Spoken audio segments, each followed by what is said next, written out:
Hey Mustangs, here's the first video on how to grab some clay and wedge it and what that means, and then how to clean up the wedging table. Again, it's super important that as you're using this space to know it's a community zone. So when you move from one place to another, it's important that you leave that place clean so the next person can use it without being stuck having your mess to deal with, okay? So when you come in, you will see there's this big cement top table right here next to me.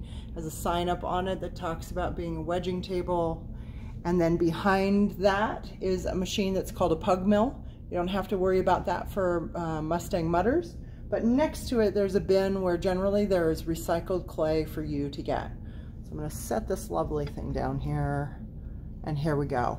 You'd open up this bin, pull it back. Hopefully it's in better shape than it currently is, which would mean that it has a bag and a damp towel. That wet towel is really important because that keeps our clay from drying out. So we'll leave that right there over the side, and then you're going to grab out a chunk of clay. You might not need all of this clay. This is actually good size for what I'm going to show you, but there's a wire that you might not be able to see really in the video, but there's a wire on this wedging table that's a cutting wire. It's meant to be nice and tight, so try not to pull on it or push on it too hard and loosen it up. But if you run the clay right over the top, it slices it in half really nicely. So you can always cut a smaller chunk of clay for what you need. In this case, I'm going to show you how to wedge as well. So I'm going to throw that clay right down on the table and kind of smack those two pieces together. I'm going to put my hands together like a butterfly with my wrists touching, or the base of my hands touching, and then I'm going to push down and away on this clay. Just give it a little shove so it smushes a little bit, and then I'm going to rock it up towards me, put my hands back in that butterfly motion, and push and shove it away from me. It's important that my feet are apart in like that athletic stance, about shoulder width apart. And then I'm gonna keep doing this over and over again. Butterfly hands, I just relax my fingers around the sides and push that clay just to smush it a little bit. And I'm gonna keep doing this over and over and over again. And what's happening is the clay is sort of wrapping around itself in this tight little ball. And I am trying to make sure that there's no air bubbles in my clay, that the water in the clay is even, because sometimes if you pick up a piece of clay, it might be a little soggy on one side, a little dry on the other. This mixes it all together. And then clay particles themselves are microscopic, and they are like flat shaped little discs. And we want them all to lock in with each other. So when we do this repetitive motion, it helps to make that happen. So it makes your clay much stronger, and then it makes the artwork that you make last longer and less likely to crack. So I'm gonna do it facing you as well, so you can kind of see this mound of clay. It gets into a funny little shape that they call a ram's head. So it looks a little bit like a smushed billy goat or mountain goat head shape, and then the little horns that are curling up here. So I put my hands just like I showed you, push down and away a little bit, and then I tip it towards me and I push down and away, and I keep doing this over and over and over again. I'm trying not to push super hard. I'm not spreading this out and flattening. That is not the goal. That's doing too much. It's just a short little push and then a roll, because I don't want this to get really long. It's also important, so I'm going to turn it on its side here, but I want to do it in the same direction over and over and over again. I don't want to turn it this way and do some this way and switch it up, because then I'm not lining up those particles. So instead I'm going to keep doing the same motion of just tipping it towards me and rocking it back.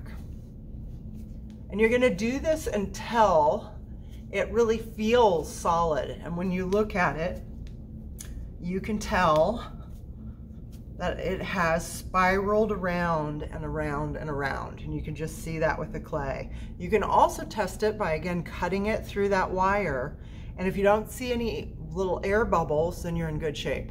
So this has been wedged well enough that it's ready to be used. The problem is now I've got to leave the wedging table and it's not ready for the next person. In part because there's clay stuck on the wire. You can probably see that now. So make sure that you wipe the wire clean before you walk away. And I'm going to put my clay back in the clay bin. If you have extra clay that you don't need and it's still nice and soft and sticky, then you can put it right back in that bin for the next person. If your clay gets really dry, I'll show you where to recycle that later.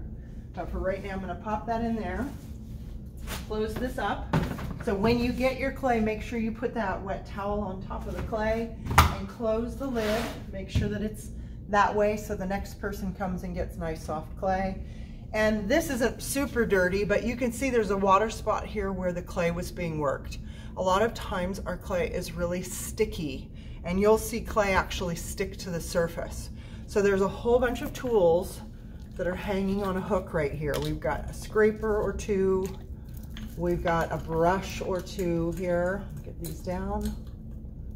And we have a big natural sponge. So we have all these tools are our cleanup tools.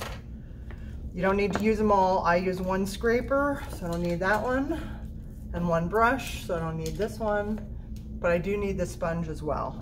So if you have clay stuck to the surface, you would use the scraper to scrape it all up and then scoop up that clay.